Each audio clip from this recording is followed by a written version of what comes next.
ठीक है, चलिए इसे गहराई से समझते हैं। जरा उस पल के बारे में सोचिए जब कोई इंसान काम से थका हारा लौट रहा है, वो अपनी गाड़ी चला रहा है और अचानक घर के दरवाजे पर पहुंचकर उसे एहसास होता है कि उसे पूरे रास्ते का तो कुछ याद ही नहीं है। हाँ, ऐसा बहुत लोगों के साथ होता है। बिल्कुल, मतलब दिमाग पूरी तरह से ऑटो पायलट पर था। लाल बत्ती पर रुकना, गियर बदलना, मोड़ पर इंडिकेटर देना, ट्रैफिक में सही दूरी बनाए रखना, ये सब कुछ बिना एक पल सोचे हो गया। सही कहा, ये एक बहुत ही जटिल प्रक्रिया है। लेकिन दूसरी तरफ जब वही इंसान तय करता है कि वो फिट रहने के लिए रोज सुबह उठकर सिर्फ 10 पुशअप्स करेगा, तो उसका वही दिमाग पूरी ताकत से बगावत कर देता है। बिल्कुल, और यही वो पहेली है जिसने दशकों से वैज्ञानिकों को उलझा कर रखा था। तो ऐसा क्यों है कि हमारा दिमाग इतनी जटिल ड्राइविंग के मामले में तो एकदम जीनियस है, लेकिन एक छोटे से वर्कआउट के नाम पर पसीने छोड़ने लगता है? इसका बहुत ही स्पष्ट और न्यूरोलॉजिकल जवाब हमें चार्ल्स डुहिक की रिसर्च और उनकी मशहूर किताब द पावर ऑफ हैबिट में मिलता है। बात यह है कि समस्या हमारी नियत या हमारी इच्छा शक्ति में नहीं है। तो फिर समस्या कहाँ है? समस्या ये है कि हम उस बायोलॉजिकल मशीनरी को नहीं समझते जो पर्दे के पीछे काम कर रही है। मतलब इंसान का व्यवहार कोई जादू नहीं है। तो क्या ये सब साइंस है? बिल्कुल। हमारे दिन भर के लगभग 40 से 50% काम कोई सोच समझकर लिए गए फैसले नहीं होते, बल्कि वो हमारी आदतें होती हैं। 40 से 50%? ये आंकड़ा तो वाकई चौंकाने वाला है। इसका मतलब है कि हमारी जिंदगी का आधा हिस्सा बिना किसी चेतन विचार के चल रहा है। एग्जैक्टली। तो आइए सबसे पहले इसी विज्ञान की तह में चलते हैं। ऐसा क्यों होता है कि दिमाग चीजों को ऑटो पायलट पर डाल देता है? क्या इसके पीछे कोई बायोलॉजिकल कारण है? हाँ, इसका सीधा संबंध इंसान के विकास और ऊर्जा बचाने की प्रक्रिया से है। अगर हम बायोलॉजी को देखें, तो हमारे दिमाग का वजन हमारे शरीर के कुल वजन का केवल 2% होता है। लेकिन ये हमारे शरीर की 20% ऊर्जा या ग्लूकोज की खपत करता है। बाप रे, 20% सिर्फ उस छोटे से दिमाग के लिए? हाँ, अब सोचिए, अगर हमें हर रोज के छोटे छोटे काम जैसे दरवाजा कैसे खोलना है, जूते के फीते कैसे बांधने हैं या मंजन कैसे करना है, इन सब के लिए गहराई से सोचना पड़े, तो दिमाग कुछ ही घंटों में पूरी तरह से थक जाएगा। मतलब डिसीजन फटीग हो जाएगा। बिल्कुल, फैसले लेने की थकान बहुत जल्दी हावी हो जाएगी। इसीलिए दिमाग का हमेशा से एक ही लक्ष्य रहा है, कम से कम ऊर्जा खर्च करके ज्यादा से ज्यादा काम करना। मैं इसे ऐसे सोच रही हूँ, क्या हमारा दिमाग एक स्मार्टफोन की तरह काम कर रहा है? स्मार्टफोन की तरह? मतलब कैसे? जैसे बैटरी बचाने के लिए स्मार्टफोन उन सभी बैकग्राउंड ऐप्स को स्लीप मोड में डाल देता है जिनका उस वक्त कोई सक्रिय इस्तेमाल नहीं हो रहा होता, अरे वाह, ये बहुत ही बढ़िया तुलना है। ताकि हम बिना बैटरी खत्म किए फोन का मुख्य काम करते रहें। क्या दिमाग भी अपनी मानसिक ऊर्जा की बैटरी बचाने के लिए आदतों को बैकग्राउंड में चलाता रहता है? ये तुलना चीजों को समझने के लिए बहुत ही सटीक है। जीव विज्ञान की भाषा में इस बैकग्राउंड प्रोसेस को चंकिंग कहा जाता है। चंकिंग? हाँ, ये प्रक्रिया दिमाग के एक बहुत ही पुराने और गहरे हिस्से में होती है, जिसे बेसल गैंग्लिया कहते हैं। Basal ganglia? तो ये वो जगह है जहां हमारी आदतें स्टोर होती हैं? बिल्कुल। जब हम कोई नया काम सीखते हैं, तो दिमाग का प्री फ्रंटल कॉर्टेक्स, जो कि फैसले लेने वाला हिस्सा है, वो पूरी तरह सक्रिय होता है। लेकिन जैसे जैसे वही काम बार बार दोहराया जाता है, दिमाग उन सभी अलग अलग हरकतों को मिलाकर एक सिंगल चंक्ड मेमोरी बना देता है और उसे बेसल गैंग्लिया में डाल देता है। हाँ, और फिर प्री फ्रंटल कॉर्टेक्स आराम से सो जाता है। अब समझ आया कि गाड़ी चलाते वक्त वो ऑटो पायलट वाला एहसास कहाँ से आता है। फैसले लेने वाला हिस्सा सो रहा है और बेसल गैंग्लिया बैकग्राउंड में गाड़ी चला रहा है। एग्जैक्टली। लेकिन ये चंकिंग या ये बैकग्राउंड ऐप काम कैसे करता है? इसके ट्रिगर्स क्या होते हैं? यहीं पर चार्ल्स डुवेक का हैबिट लूप सामने आता है। रिसर्च के अनुसार हर आदत, चाहे वो अच्छी हो या बुरी, एक 3 हिस्सों वाले लूप पर चलती है। पहला हिस्सा है क्यू या ट्रिगर। क्यू मतलब कोई इशारा? हाँ, ये वो संकेत है जो दिमाग को बताता है कि अब किस आदत को शुरू करना है। दूसरा है रूटीन, यानी वो असली काम या व्यवहार जो किया जाता है। और तीसरा है रिवॉर्ड या इनाम, जो दिमाग को ये तय करने में मदद करता है कि क्या ये लूप भविष्य के लिए याद रखने लायक है या नहीं। इसे थोड़ा और स्पष्ट करने के लिए एक आम उदाहरण लेते हैं जो आज के समय में हर किसी ने महसूस किया होगा। मान लीजिए कोई इंसान एक लंबी लाइन में खड़ा है या बस का इंतजार कर रहा है। अचानक उसे बोरियत महसूस होती है। वही बोरियत उस इंसान के दिमाग के लिए क्यू है। वो दिमाग को एक सिग्नल भेजता है कि कुछ ऐसा करो जिससे ये बोरियत खत्म हो। और फिर दूसरा हिस्सा शुरू होता है रूटीन। वो इंसान बिना सोचे अपनी जेब से फोन निकालता है और सोशल मीडिया ऐप्स को स्क्रॉल करना शुरू कर देता है। और तीसरा हिस्सा है रिवॉर्ड।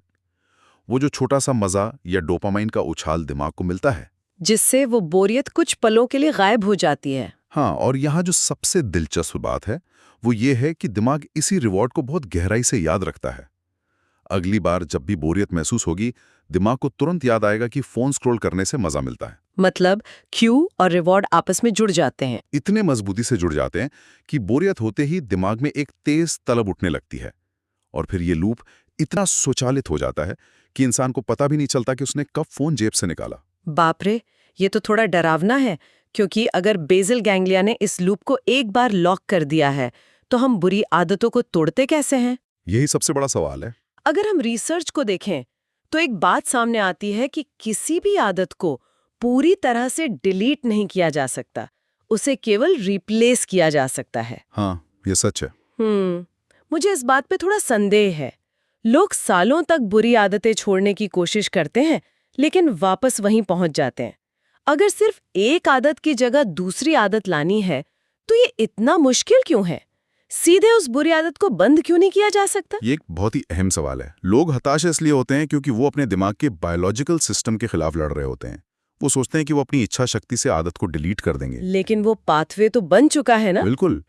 एक बार जब दिमाग में न्यूरोलॉजिकल पाथवे बन जाता है तो वो एक पक्की सड़क की तरह हमेशा वहां रहता है। आप उस सड़क को मिटा नहीं सकते। जब कोई इंसान अचानक उस रूटीन को रोक देता है, जैसे तय करना कि आज से जंक फूड बिल्कुल बंद, तो वो दिमाग को मिलने वाले उस रिवॉर्ड को भी रोक देता है जिसके दिमाग को लत लग चुकी है। एग्जैक्टली। और तब दिमाग बगावत करता है। तो इसका मतलब है कि बुरी आदत असल में हमारी दुश्मन नहीं है, बल्कि एक सिग्नल है कि शरीर या दिमाग को किसी चीज की जरूरत है। हाँ, और इसी वजह से आदत को बदलने का एक गोल्डन रूल या सुनहरा नियम है, आपको क्यू और रिवॉर्ड को बिल्कुल वैसा ही रखना है, सिर्फ बीच का जो रूटीन है उसे बदलना है। एक उदाहरण से समझते हैं। मान लीजिए किसी को ऑफिस में बहुत स्ट्रेस होता है, तो स्ट्रेस यहाँ पर क्यू हो गया। हाँ, और वो उस स्ट्रेस से बचने के लिए बाहर जाकर सिगरेट पीता है। ये उसका पुराना रूटीन है, जिससे उसे कुछ मिनटों की शांति या रिलीफ मिलता है। ये उसका रिवॉर्ड है। अब अगर वो सीधे सिगरेट छोड़ दे तो स्ट्रेस तो फिर भी रहेगा और दिमाग को रिलीफ चाहिए ही चाहिए। तो यहाँ पर उसे उस रिप्लेसमेंट के नियम का इस्तेमाल करना होगा। स्ट्रेस वही रहेगा और शांति भी वही रहनी चाहिए, सिर्फ रूटीन को बदलना है। सही कहा। जब स्ट्रेस हो तो सिगरेट पीने की जगह एक अच्छा म्यूजिक सुनना, गहरी सांसें लेना या 10 मिनट के लिए बाहर किसी दोस्त से बात करने जाना शुरू करना होगा। लेकिन शुरुआत में ये नया रूटीन थोड़ा अटकटा लगेगा ना? बिल्कुल लगेगा, क्योंकि दिमाग उस पुराने डोपामाइन हिट की मांग करेगा।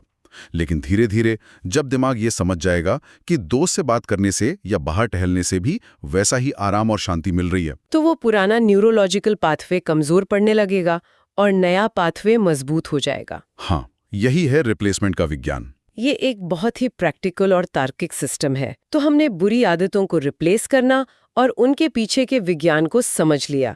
लेकिन अब सवाल ये उठता है कि नई और अच्छी आदतें कैसे विकसित करें, जैसे रोज व्यायाम करना या ज्यादा किताबें पढ़ना। इसके लिए रिसर्च में एक बात पर बहुत जोर दिया गया। सफलता किसी एक बड़े नाटकीय फैसले से नहीं आती। हाँ, मैंने पढ़ा है। ये रोज के छोटे छोटे एक्शन से आती है, जिसे स्टार्ट स्मॉल कहा जाता है। और ये बात हमारी पिछली चर्चा यानी दिमाग के ऊर्जा बचाने वाले सिद्धांत से सीधे जुड़ती है। वो कैसे? जब कोई इंसान एक बहुत बड़ा लक्ष्य बनाता है, जैसे कल से मैं रोज 2 घंटे जिम करूंगा और 10 किलोमीटर दौड़ूंगा, तो दिमाग उसे ऊर्जा के लिए एक बहुत बड़े खतरे के रूप में देखता है। दिमाग बदलाव को पसंद नहीं करता, क्योंकि बदलाव में ग्लूकोज खर्च होता है। अच्छा, इसीलिए हमें लक्ष्य को इतना छोटा रखना चाहिए जिसे टालना दिमाग के लिए भी मुश्किल हो जाए, जैसे 2 घंटे जिम की जगह सिर्फ 5 पुशअप्स। बिल्कुल, 5 पुशअप्स करने में इतनी कम ऊर्जा लगती है कि दिमाग उसका विरोध नहीं करता, उसे कोई खतरा महसूस नहीं होता। और फिर यहाँ बात मोटिवेशन की नहीं रह जाती। हमने अक्सर देखा है कि लोग मोटिवेशनल वीडियो देखकर जोश में आ जाते हैं, लेकिन 2 दिन बाद वो जोश खत्म हो जाता है। क्योंकि मोटिवेशन एक भावना है और इंसान की भावनाएं बहुत तेजी से बदलती रहती हैं। आप भावनाओं के भरोसे कोई लंबी आदत नहीं बना सकते। तो फिर क्या तरीका है कंसिस्टेंसी बनाए रखने का? निरंतरता बनाए रखने के लिए एक बहुत ही कारगर तरीका विकसित किया गया है, जिसे न्यूरोलॉजी में हैबिट स्टैकिंग कहते हैं। हैबिट स्टैकिंग मतलब आदतों का ढेर लगाना? हाँ, इसका मतलब है अपनी किसी नई कमजोर आदत को अपनी किसी पुरानी और पक्की आदत के कंधे पर बिठा देना। ये तो कुछ ऐसा हुआ जैसे एक पुरानी मजबूत ईंट के ऊपर एक नई ईंट रखना। लेकिन क्या आप इसे जीव विज्ञान के नजरिए से समझा सकते हैं कि ये काम कैसे करता है? जरूर। हमारे दिमाग में जो पुरानी आदतें हैं, जैसे सुबह उठकर ब्रश करना या कॉफी पीना, उनके न्यूरोलॉजिकल पाथवे एक चौड़े हाईवे की तरह बन चुके हैं।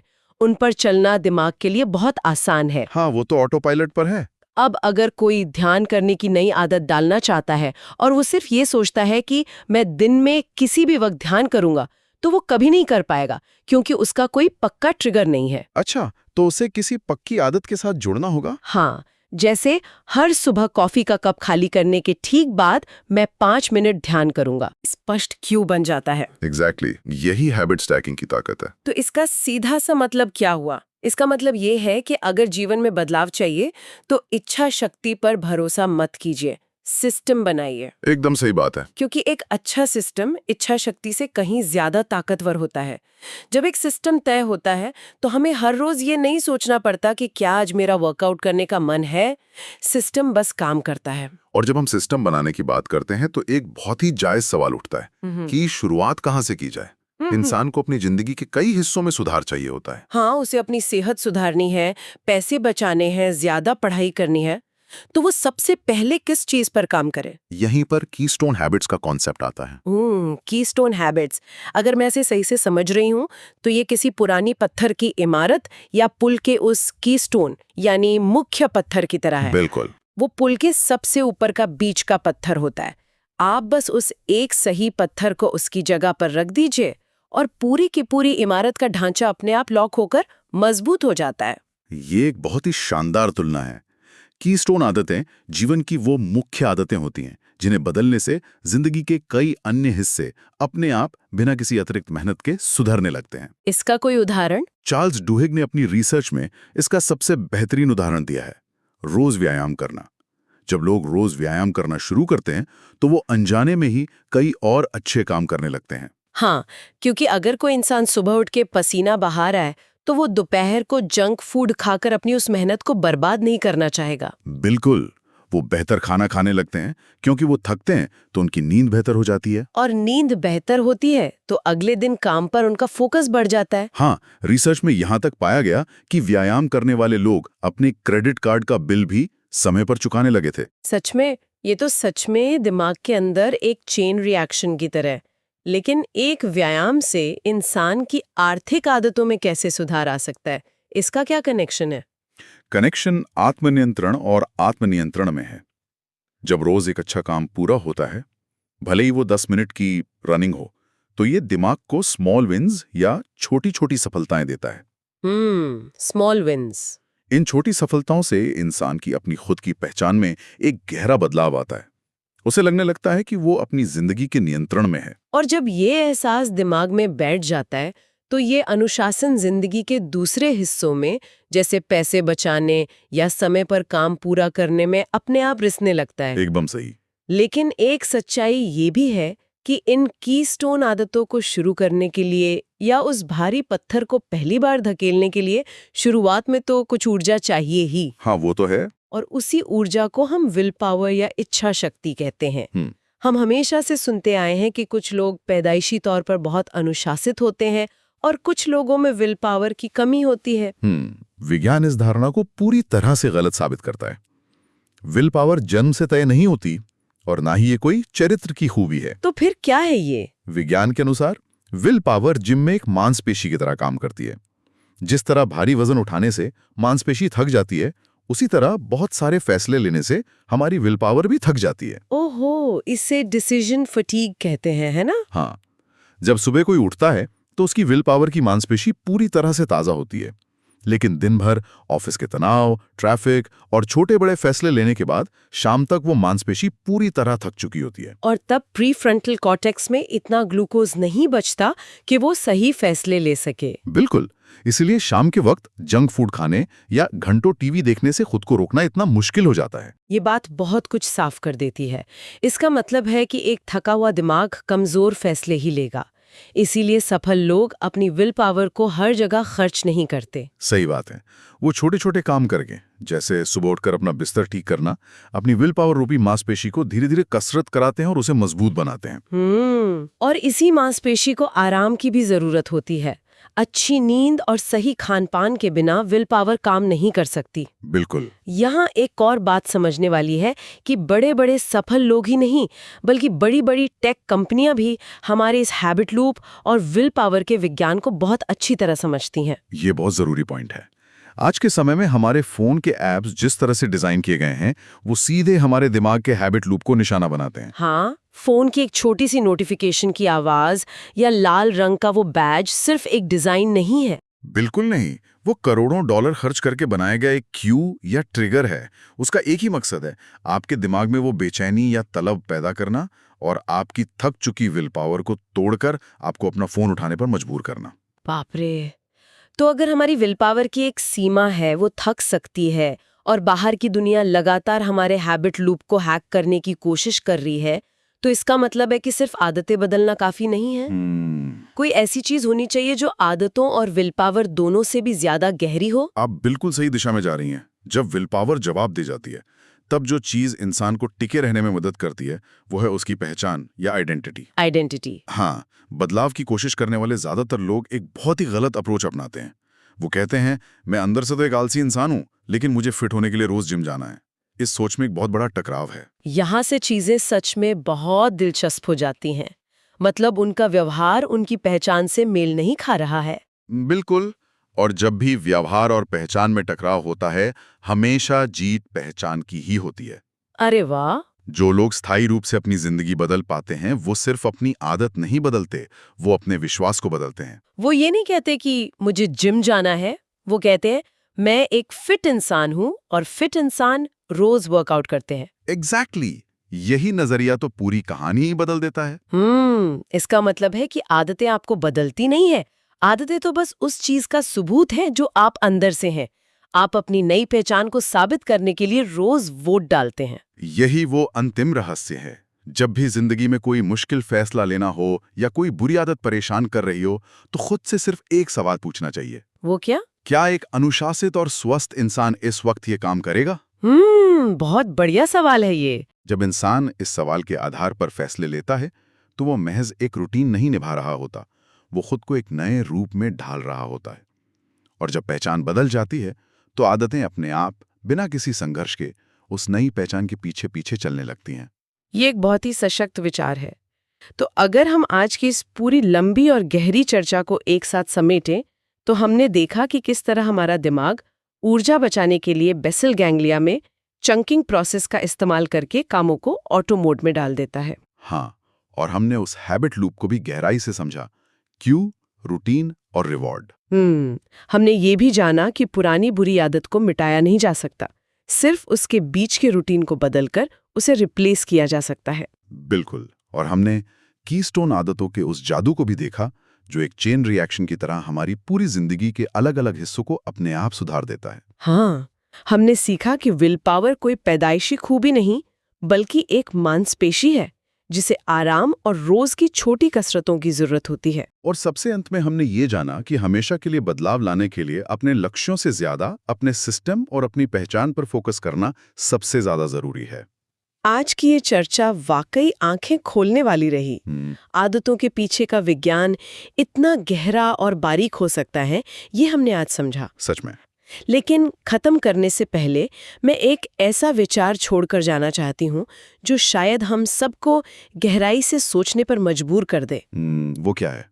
इस पूरे विश्लेषण में हमने देखा कि कैसे बड़ी बड़ी टेक कंपनियां और विज्ञापन बनाने वाले लोग ऐप नोटिफिकेशंस और रंगों जैसे छोटे छोटे क्यू के जरिए हमारे हैबिट लूप को दिन में सैकड़ों बार ट्रिगर करते हैं। हाँ। वो हमारे दिमाग के बेसल गैंग्लिया को हैक कर रहे हैं। बिल्कुल। तो सवाल ये है कि क्या हम सच में अपनी जिंदगी के रोजमर्रा के फैसले खुद ले रहे हैं? हमारी पसंद, हम क्या खरीदते हैं, क्या देखते हैं, हमारा समय कहाँ जाता है, क्या वो वाकई हमारी अपनी पसंद है, या फिर हम धीरे धीरे अनजाने में उन हैबिट लूप्स के गुलाम बन चुके हैं जिन्हें किसी और ने दुनिया के किसी दूर बैठे ऑफिस में हमारे लिए डिजाइन किया है। ये एक ऐसा विचार है जिस पर हम सबको गंभीरता से सोचने की जरूरत है। आज के लिए बस इतना ही।